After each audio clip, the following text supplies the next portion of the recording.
झारखंड के उच्च न्यायालय के उद्घाटन समारोह में पहुंचे सुप्रीम कोर्ट के चीफ जस्टिस डी.वाई. चंद्रचूड़ जी ने अपना संबोधन हिंदी में किया, तो वहीं उन्होंने कहा कि गरीब को अगर समय से न्याय नहीं मिलता तो न्यायपालिका में उसकी आस्था कैसे बनी रहेगी। साथ ही उन्होंने जिला कचहरियों में महिला शौचालय न होने को लेकर भी बात कही। उन्होंने कहा जिला कचहरियों में महिलाओं के लिए शौचालय भी नहीं है, साफ़ सफाई, खाने की व्यवस्था भी कई कचहरियों में नहीं है, इसका भी व्यापक प्रबंध होना चाहिए।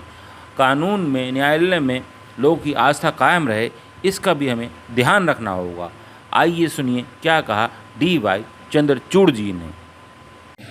मैं लैंग्वेज की बात करती हूँ, लेकिन मैं हिंदी इंग्लिश में बात करती हूँ। मैं धन्यवाद देना चाहती हूँ चीफ जस्टिस ऑफ इंडिया को और हिंदी में यहाँ स्पीच दिए।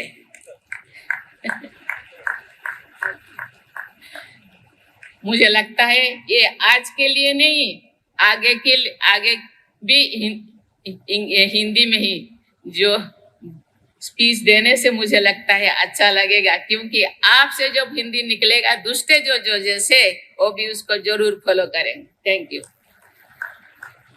महामहिम राष्ट्रपति आदरणीय श्रीमती द्रौपदी मुर्मू जी,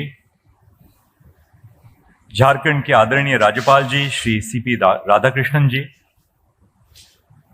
मुख्यमंत्री श्री हेमंत सोरेन जी, सर्वोच्च न्यायालय के मेरे वरिष्ठ सहयोगी श्री अनिरुद्ध बोस जी, केंद्रीय विधि और न्याय मंत्री श्री अर्जुन राम मेघवाल जी, झारखंड उच्च न्यायालय के मुख्य न्यायमूर्ति श्री संजय कुमार मिश्र, उच्च न्यायालय के आदरणीय न्यायाधीश, झारखंड उच्च न्यायालय के भूतपूर्व मुख्य न्यायाधीश और न्यायाधीशगण, विशिष्ट अतिथिगण, जिला एवं सत्र न्यायालयों में कार्यान्वित न्यायाधीशगण, आदरणीय अधिवक्ता भाइयों बहनों,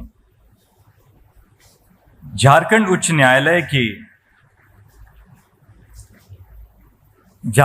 न्यायालय की नई इमारत का शुभारंभ भारत के न्याय प्रणाली के इतिहास और भविष्य को उज्ज्वलित कर रहा है। न्यायालयीन भवन के माध्यम से हम आज के अवसर पर सामाजिक न्याय एवं संवैधानिक मूल्यों का संरक्षण अपने आप को करने के लिए समर्पित करते हैं। ईंट और पत्थर में बनी इमारत अपने आधुनिक सौंदर्य से आधुनिक राज्य और आधुनिक राष्ट्र का प्रतीक बन सकती है। न्यायपालिका के भवन का विस्तार होने से न्याय प्रणाली की प्रतिष्ठा तो बढ़ती है ही, अधिवक्तागण न्याय भवन में कार्यरत होते हैं, साथ ही साथ भारतीय नागरिक अपने वादों को लेकर न्यायपालिका के द्वार में प्रवेश करते हैं। तब उनकी आस्था को कायम रखना हम सबका उत्तरदायित्व है। सर्वोच्च न्यायालय के 7 साल के मेरे निजी अनुभव में मुझे न्याय और अन्याय के छवि का एहसास हुआ है। सजा होने के पहले हजारों नागरिक छोटे अपराधों के लिए कारागारों में बंदी रहते हैं, अक्सर महीनों या सालों तक। उनके पास न ही साधन है, न ही साक्षरता। यदि न्याय प्रणाली में उनको न्याय शीघ्रता से मिल न पाए तो उनकी आस्था कैसे बने रहेगी। प्रिजम्पशन ऑफ इनोसेंस न्याय व्यवस्था का मूलभूत सिद्धांत है। उस सिद्धांत को जमानत के मामलों में प्रत्यक्ष रूप में हमें अपने सामने रखना चाहिए। गरीब विचाराधीन कैदी यानी अंडर ट्रायल की जमानत में विलंब होने से सामान्य नागरिक की आस्था कैसे दृढ़ रहेगी। जिला और सत्र न्यायालयों को सक्षम बनाना उच्च न्यायालय और सर्वोच्च न्यायालय का कर्तव्य है। मैं समझता हूं कि जिला न्यायालयों को हम सबऑर्डिनेट जुडिशरी की व्याख्या देते हैं तो उनको अधीनस्थ की भावना प्रदान करते हैं। इस माहौल में हमें सुधार लाना होगा। जिला न्यायालयों को जब बराबरी मिलेगी, समानता मिलेगी, तभी उनके कार्य में हम गरिमा और गौरव ला सकेंगे। जिला न्यायालयों की गरिमा नागरिकों की गरिमा से जुड़ी हुई है। आज के इस समारोह का विशेष महत्व इस बात पर ही है।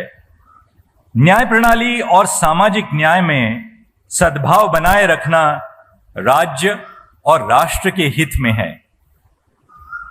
न्याय प्रणाली का लक्ष्य सामान्य नागरिक को न्याय दिलाना है।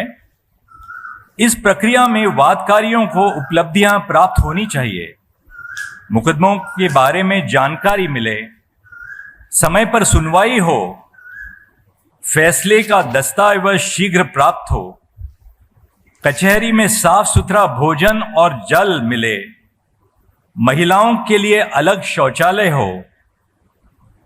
पर आज देश में कई कचहरियां ऐसे हैं, अनगिनत कचहरियां हैं, जिनमें महिलाओं के लिए शौचालय भी नहीं है। ऐसी परिस्थिति में सुधार लाने के लिए आवश्यकता है। हमें अपने आप से कठोर सवाल पूछने पड़ेंगे। आज के समाज की अपेक्षा सदियों पहले समाज से विकसित हुई हैं। उनकी दृढ़ आशाओं को न्याय व्यवस्था को हल ढूंढने का कार्य करना होगा। न्याय व्यवस्था को नागरिकों तक पहुंचना होगा। न्याय की खोज उलझन बनने से सामाजिक न्याय नागरिकों तक कैसे पहुंचे? आज भी पिछड़ी जनजातियों, आदिवासी वर्ग के पास जमीन के दस्तावेज की कमी है। इन सब चीजों पर हमें ध्यान रखना ही होगा। टेक्नोलॉजी के माध्यम से आज हम न्याय व्यवस्था को प्रत्येक नागरिक के द्वार तक ले जाने का प्रयास कर रहे हैं। सर्वोच्च न्यायालय और उच्च न्यायालयों का कार्य अंग्रेजी भाषा में होता है। उस भाषा से दूर 6,40,000 से ऊपर गांवों में हम अपना हस्तचिन्ह तब ले जा सकते हैं जब अपने निर्णय का अनुवाद संविधान में स्थित भाषाओं में कर लें। इस कार्य को आज आर्टिफिशियल इंटेलिजेंस के माध्यम से सर्वोच्च न्यायालय ने अपनाया है। उदाहरण तौर पे हिंदी भाषा में सर्वोच्च न्यायालय की 6,000 से ज्यादा निर्णयों का अनुवाद हुआ है। सर्वोच्च न्यायालय के 34,000 निर्णय निःशुल्क ESCR में उपलब्ध आज हो गए हैं। इन पहलों को प्रोत्साहन देने के लिए मैं उच्च न्यायालयों में आशा रखता हूं। अदालत की कार्यवाही को लाइव स्ट्रीमिंग करने से अदालत के कार्य का प्रसारण देश के हर घर में ले जाना एक महत्वपूर्ण प्रकल्प है। ई कोर्ट्स के फेज 3 में भारत सरकार ने 7,000 करोड़ रुपयों का अनुदान किया है। इस लागत से न्याय प्रणाली आधुनिक प्रणाली की दिशा में प्रेरित होगी। साथ ही साथ टेक्नोलॉजी के माध्यम से हम अपने कार्य को सामान्य जीवन से नजदीकी प्रदान करेंगे। इस शुभ अवसर पर मैं आप सबको बधाई देता हूं। मुझे यहां आमंत्रित करने के लिए आप सबको मैं आपके चरण स्पर्श के रूप में धन्यवाद देता हूं।